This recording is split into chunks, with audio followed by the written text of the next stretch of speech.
Started. For those of you who don't know me, my name's Andy. I'm the Director of Development for the Diocese. Been with the Diocese not quite 2 years yet. I've been doing this work though for over 30 years, raising money primarily for the Catholic Church, Catholic Diocese, Catholic schools during that time. What I want to talk today about is funding parish ministry and a couple of different things that parishes are facing. But before I get started, just so I have, because last time I had 3 subjects and I only got through 2 of them, so I want to make sure I'm addressing what you see as most important. How many want to hear about increased offertory programs? Is that a big deal? Couple? Okay. Capital campaigns, is that an issue for anyone? Couple? Debt reduction, special events, so a couple. Okay. It's all pretty even, so I'll go through it. Okay, a couple of things in terms of increased offertory programs. When we go to church, the offertory basket comes around. Half of the people in the parish use their envelopes. Half of the people put cash in. The amount of cash that goes into the collection plate varies. Sometimes it's very planned. Someone always has a $10 bill to put in. Other times, the amount of money that you get in the collection plate depends on how much cash the person happens to have left over in their pocket. So giving isn't always planned. It isn't necessarily proportional. It's more convenient. That's really what happens. When a parish goes into a stewardship drive and they're asking people to consider how to give up their time, talent, and treasure back to the church, the surveys forms come out. We're like, okay, will you volunteer again? You may ask if you'll pray for certain things. And then it'll say how much will you give. But where we fail is in asking for more. We fail on a regular basis to challenge people to take the next step. And that comes not only in giving money, that comes in volunteerism. That comes in their prayer life. That comes in all aspects of what we ask them to do. And one of the things that we have to get past is the idea that we have to ask for a little more. If we really want people to follow Christ, if we really want people to become stronger in their faith lives, we shouldn't be afraid to ask them to give more of their time, their talent, and their treasure. So when a parish is taking a look at their finances, one of the things that we want you to do is, rather than just saying, will you give us more, is instead of will you give, we want you to say, will you give us more? But we have to give them a vehicle on how to do that. Now, sometimes when we approach people and ask them to participate, we ask for specific gifts. If you're not giving anything, start giving $500 a year. That's a large leap. Yeah. Not only are we asking them to give a lot of money, but sometimes we also have to remember we're asking them to change their total behavior. One, they may not have $500 to give you at that time, but we also have to make it easy for them. So you have to think in terms of who is your audience, and what are you asking them to do, and how do we make it easy for them to give. We have seen a lot of growth recently in the diocesan annual appeal. And what we have been doing with the appeal is, one, we stress monthly giving. Now, if you can get people to give weekly, which is ideal, and to increase their weekly giving by $5 a week, that's an increase of $250 a year. The average household in the diocese gives about $600 a year. So if you get the average household to increase their giving by $250, that's a huge increase. But it doesn't seem like a lot if it's just $5 a week. So when I ask for gifts, I ask people to consider their weekly giving. Or if they're not weekly donors, to consider monthly giving. And instead of asking for $3, $4, $5 a week, I'll ask them for $20 more a month. Or if they give quarterly, 4 times a year, I'll ask them to consider giving $50 more a quarter. Or if they give once a year, I'll ask them to give, if they give $1,000 a year, I'll ask them to give $1,050 the next year. But make your giving proportionate, make it based on what they're currently giving. Understand where they are and try to get them to take the next natural step. So what you really have to do in order for that to happen is to understand who your parishioners are, how much they're giving, when they're giving it, and then create a grid so that you can ask them for the next step. But if you don't, if you just ask, so to say in the letter, currently you're giving $10 a week, could you consider giving $14 a week? But please know, however you can help us, your gift will be considered great and generous. You're giving me the opportunity as a donor to immediately understand whether or not I can afford to give an extra $4 a week. If you were to multiply that times 50 and say, can you give $200? I may say I don't have $200. But asking me for $4 a week is an interval that I can understand and make a quick decision on. So does that make sense? Okay. How about why they should give? The reinscription of responsibility, and not because you're building an addition on your church or trying to build anything, but just the responsible giving, and then we'll get into this part. But don't you need to hit that first before you do this? Well, you need to. Actually, I would disagree with you, and this is why. Okay. I try to get the request at the very top because they don't always read all the way down. But do I have to put the message of stewardship in there? Absolutely.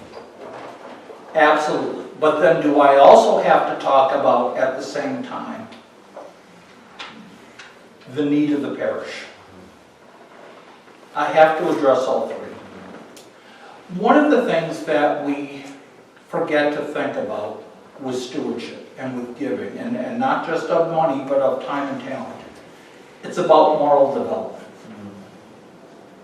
We're not all at the same place in terms of our moral development in this room. And your parishioners are not at the same place of their moral development. And so we have to figure out a way to address all those different things. Because some people, like the DeMongs, are there. They're tithing. They're giving more than their 10%. You don't have to talk about the need of the church. If you just say there's a need, they're going to give it to you. Because that's where they are spiritually. I would argue 90% of your parish is not there yet. As a whole, about 2.5% of Catholics tithe. So we never want to ignore stewardship. We always want to have that message in there so that we can bring people along in their stewardship. But we also have to talk about the need, but we have to talk about the need in a way that they can make a quick decision. If the decision takes too long, if you're challenging them at a high level, they may actually make that gift. But it's going to take longer. But if you're asking for a weekly gift or a monthly gift, and you multiply that change of $3, $4, $5, $6, $10 over 52 weeks or 12 months a year, that can be a huge change. When you consider that the average household giving is $600 a month. Now, you also want to address people where they're at. If they're not coming to church, don't ask them for a weekly gift. They're not coming. But say, we understand you're a member of the parish, but we don't get to see you as often as we would like. But we want to be here for you when you need us. And in light of that, could you consider a gift of $100 a year? So that we can continue our ministries not only to you, but to the other families of our parish. So that we can be here and help you and these other families when you're in need. You're inviting me. You're giving me an idea of the kind of gift you're looking for. You're acknowledging where I'm at, and you're not judging me. Now, can you include, we'd love to see you this Sunday? Absolutely. But the more that we can customize the letter and make it more about them and acknowledge where they're at and make that decision easy for them, the better response you're going to get. Now, the other part of this is, one letter isn't going to do it. If you send them one letter, they don't respond after 2 weeks, rewrite the letter and send them a second letter. If they don't give after another 2 weeks, rewrite the letter again and send them a third letter. If you want to go to 4 or 5, you can. But I would absolutely always send 3 letters until they respond. And give them only 2 weeks in between letters. 1, it conveys urgency. People respond to urgency. Secondly, it stays in front of them. If you wait 2-3 months every time you send a letter, they're not going to make the connection as much. But we shouldn't be afraid to ask. Now, if you need copies of letters, if you want help writing letters, although I'm behind on Shirley, I will help you. I'm not giving you samples because we have to make it about your situation.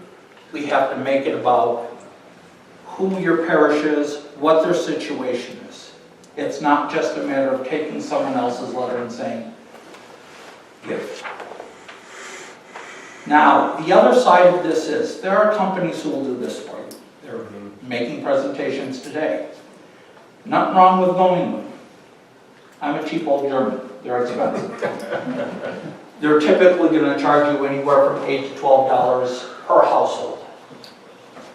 You know, with bulk mail, with writing our own letters, with creating the responses so that it's customized, you can do this probably for 99 cents a household. We can cut your costs a lot. If, though, you also need other help, more professional help, we have people like Jake.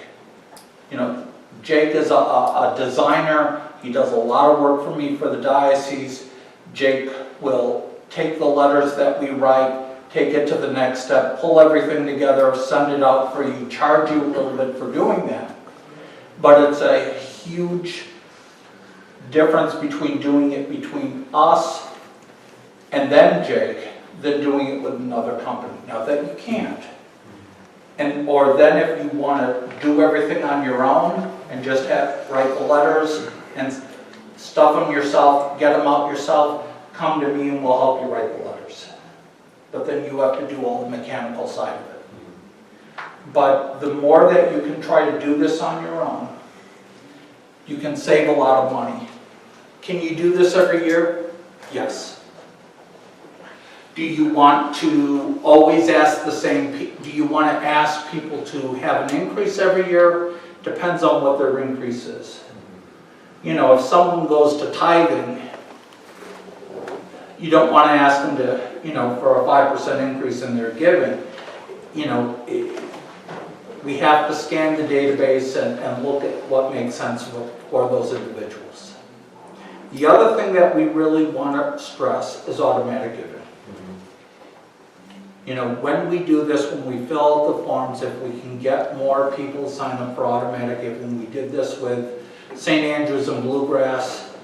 They went from having 2 people do it to 37 people, I think it was, who did it. That's not a large parish, about 200 households.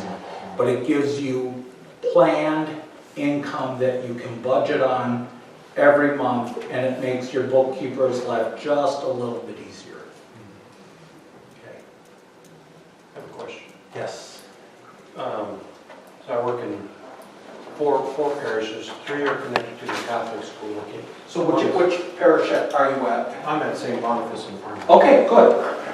And it's not connected to the Catholic school.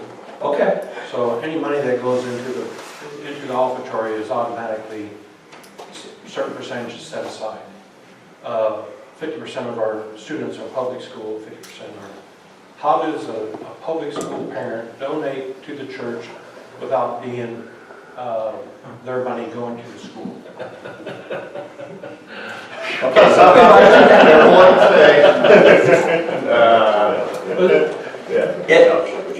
Because I think they would give if they knew that high percentage wasn't going. Because when I help count money over for sometimes over at the Catholic at another church, they have an envelope for the church and they have an envelope for the school, and they can mark on that where that money goes.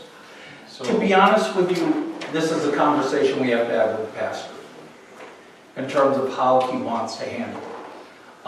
My view is the school is part of the ministry of the church, and you can't really separate the two. But I don't know the politics of what's going on in your parish. Are there ways that it could be addressed? Possibly. But this isn't the time or place to do it. But I'd be happy to talk to you about that later, because it is a very sensitive issue, and we want to make sure that we're handling it appropriately for your parish.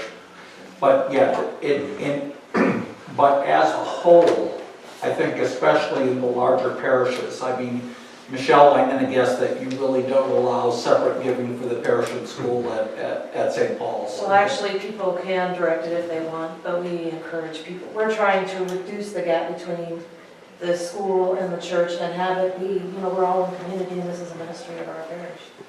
You know, so it's something that a lot of parishes with schools face, but I really want to make sure we're following what the pastor wants and what makes sense for the parish. So I'm trying to be cautious. Okay, capital campaigns. Okay, this is my favorite subject. I've done a lot of capital campaigns. This is what I do. I was a consultant for capital campaigns probably for a total of about 9 years of my career. On top of that, when I've gotten to diocese, I've done big building projects. We did a $50 million debt reduction campaign for the Diocese of La Crosse. We did a $35 million diocesan capital campaign for the Diocese of Nashville. Campaigns are fun.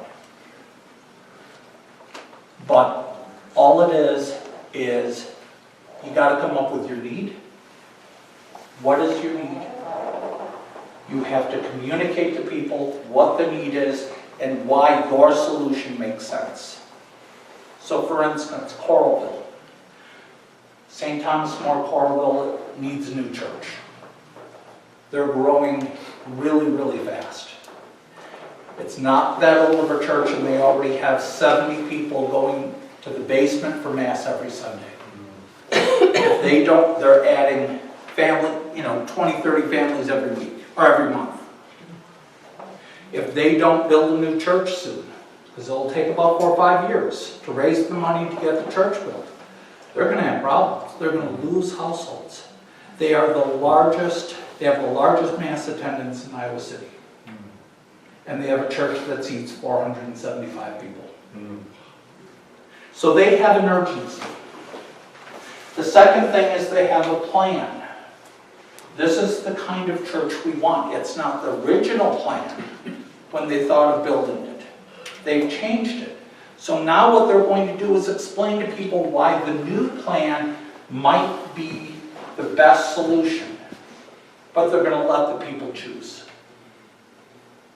They're going to give them the cost difference. They're going to give them the pluses and minuses on each building and let the parish make the decision.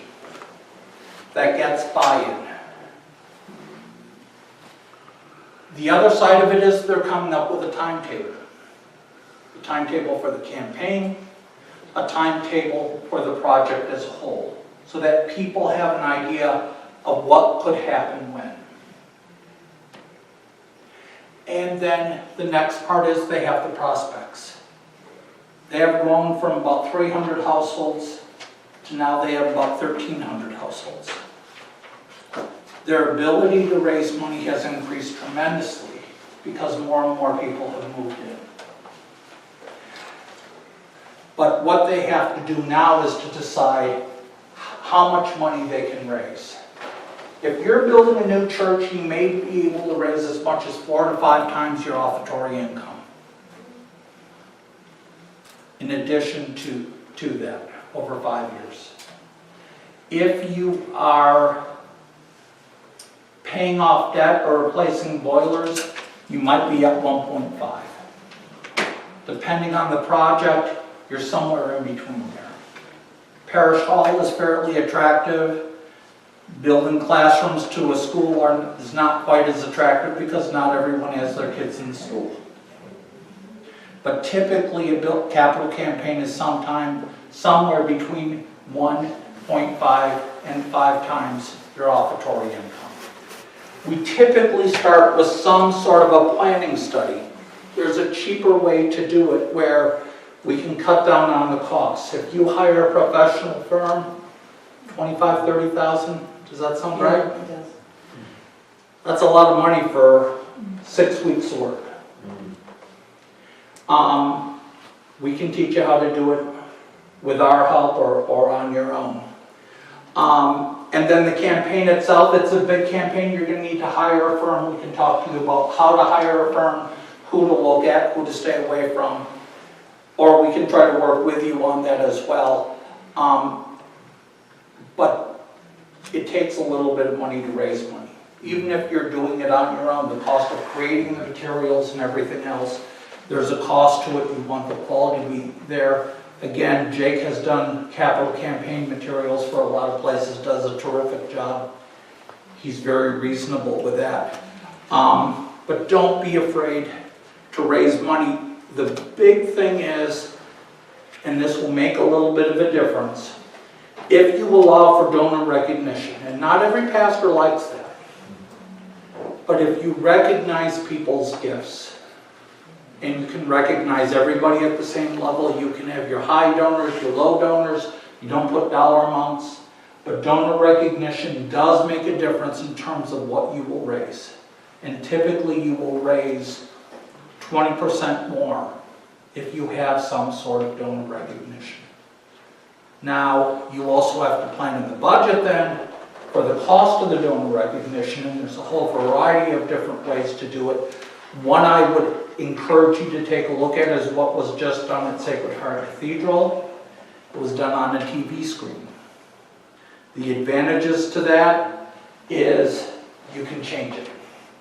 You misspell the person's name, you don't have to redo the plaque, you get into the program, type it correctly. You get a new donor, you add it in. Doing things electronically, now you may have to replace a monitor every 5, 6, 7 years. But there's a lot of advantages to it, and it doesn't take up a lot of space, and you can have the name scroll rather than taking up an entire wall. So that's sort of the new trend. It's something to consider if that's something that you're interested in. Any quick questions on capital campaigns? Okay, how are we doing on time, Miguel? Yeah, okay. Okay? Okay. How many people have debt in their parish? Good to know.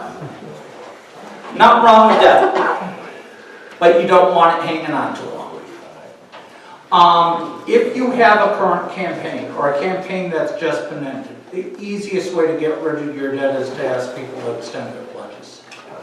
And over the years, I've done that more and more and more with huge success. We want to get it started early. You can even ask people to start extending the pledges 18 months after their original pledge, even while they're paying on their current pledge, with some success. And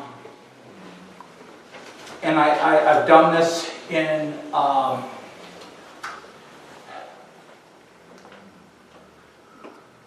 a town outside of Nashville, St. Luke's Catholic Church in Smyrna, Tennessee. I did this for the first time in Monroe City, Missouri, for a Catholic school. And it's so much easier than starting a whole new campaign. But when you're doing it, you ask those people who have already paid off to make an additional gift. You ask those people who are still paying to extend their gift for another year or two. You ask those people who didn't make a gift to consider making a gift and tell them why their help is still needed. You ask the new parishioners to make a gift. So you hit everybody. You do it in a couple of different letters. It's sort of like the offertory program. If they don't respond the first time, you send them a second letter or a third letter. You do something in pew so that everyone has an opportunity to give. But there is no sense in letting debt sit there without a plan. You know, once your original pledge period has ended, if you haven't done something prior to that, you just need to get right into a debt reduction campaign and get it paid off. There's no sense in waiting on it. And it's much easier than you think to pay off the debt. Debt used to be the kind of thing that people are like, well, that's the last thing people want to give to. After raising $53 million for debt at the Diocese of La Crosse, it doesn't scare me anymore. So, you know, if you do have a debt concern, don't hesitate to give me a call. We can put a plan together for you so you can get that taken care of pretty quickly. Any thoughts, concerns? On that debt thing, is it because you didn't do a campaign ahead of time? Why would you have a debt? Would it be because of emergencies, generally speaking, unplanned emergencies. Yeah, unplanned emergencies is part of it. The second thing is that when you do a building campaign in this diocese, you only have to have 60% cash in hand. You don't have to have the rest pledged.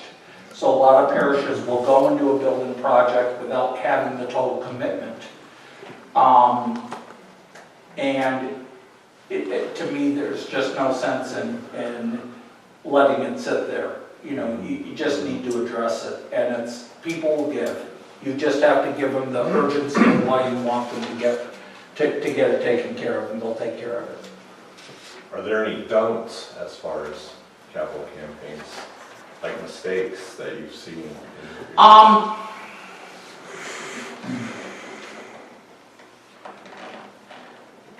Too many times people want to do 3-year campaigns and they should do 5-year campaigns. Your consultants push 3-year campaigns because they can make more money doing 2 3-year campaigns instead of 1 5-year campaign. I hate to be cynical, but that's my point of view. Secondly,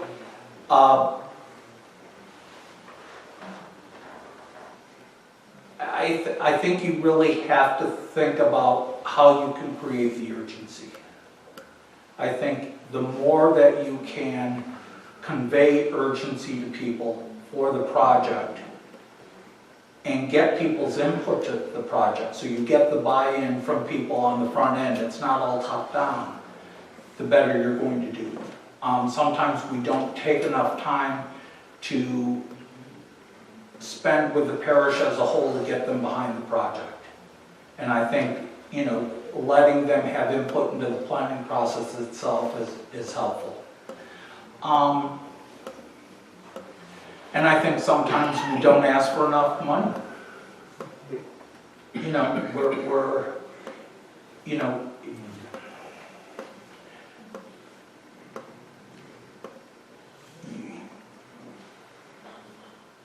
We're afraid to ask for money.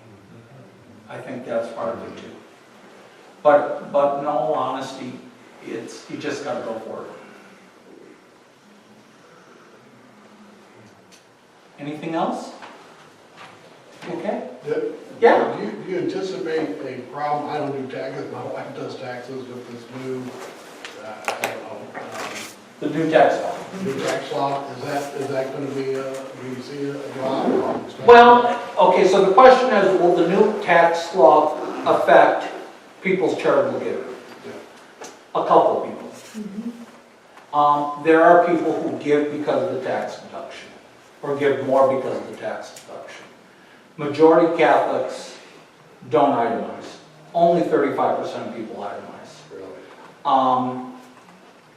But most people give because there's a need for the money. And the thing is, their giving really isn't going to change. They're still going to get more back in the cash in hand because of the tax law. It's the tax law doesn't affect their charitable giving, so to speak. It's just they get the same amount back whether or not they gave. So I really don't think it's going to have a huge effect. I might be surprised. I think it will affect other charities more than it will the church. But I don't think it will affect giving at the parish at a high level. I really don't. And what we're seeing so far is our giving is up so far for the year. If I track things on a month-to-month basis, our giving is really good for the diocese. We're doing better than we were last year. Okay, special events. How much time do I have, Miguel? Before 5 minutes. 5 minutes, okay. Special events. 1, go big. Do 1 or 2 big special events in your parish, don't do 20. Make them monumental, make them special. Secondly, get sponsorships. At the Sacred Heart Parish, where Jake and I go to church, they had a Valentine's Day dinner that they started 4 years ago. The Valentine's Day dinner was held in the parish basement, had fair success with it, charged $50, $60 a couple, or a person. It was fun, the people liked the event. The problem with Valentine's Day dinner is if you're not married or dating someone who wants to go to a Valentine's Day dinner. Secondly, your profit is really based on the number of tickets you sell. So the cathedral's building this big building, they're looking for money anywhere they can find it. So we did a couple of things to change it. One, we changed the name. It's not a Valentine's Day dinner, it's a red dinner. That allows anyone who is unmarried, single, divorced, widowed, to attend the dinner. They can sit with their friends, but it's no longer restricting the attendance because of a name. So, 2, the red dinner it sounds more fun. I mean, it's short. It's gotten people's attention. So we have about double the attendance. We had about 440 people attend this year. But the other major thing we did is we sold sponsorships. $1,200 a table. Ticket was $65 a piece. So essentially, we doubled the cost of the per ticket price for the sponsorships. For that sponsorship, you got to go to a rectory, go to the rectory 3-4 days ahead of time for a small private party that someone paid for. So they brought all the liquor, they brought all the food, it didn't cost the parish anything. 26 sponsorships alone brings in about $35,000.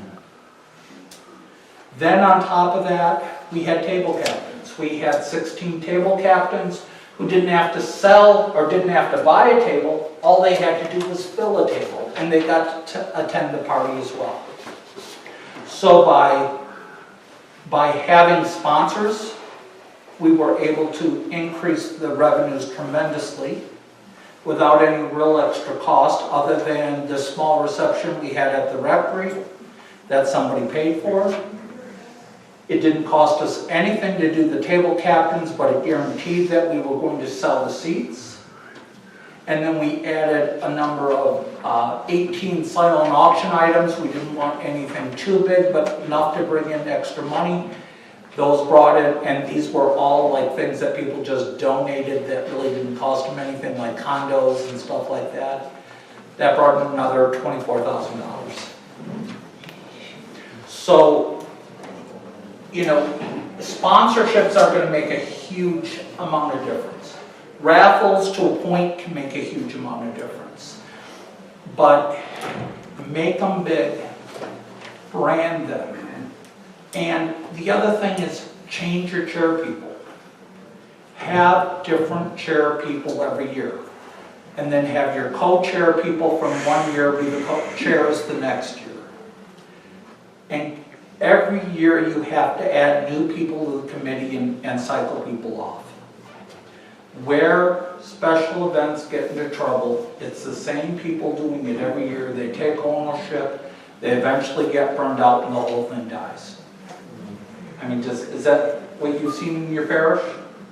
So you really need to constantly bring in new people, bring in fresh ideas, and change is good. And get donated things. We got the wine donated. Father Rich made all the beer, so the beer didn't cost us. You know, we constantly, when we did the bishop's installation, we got $18,000 in items donated so that we could cut costs down. I mean, we went to Hy-Vee and got cups and lemonade and everything. I mean, you know, if you can get things for free rather than spending money on it.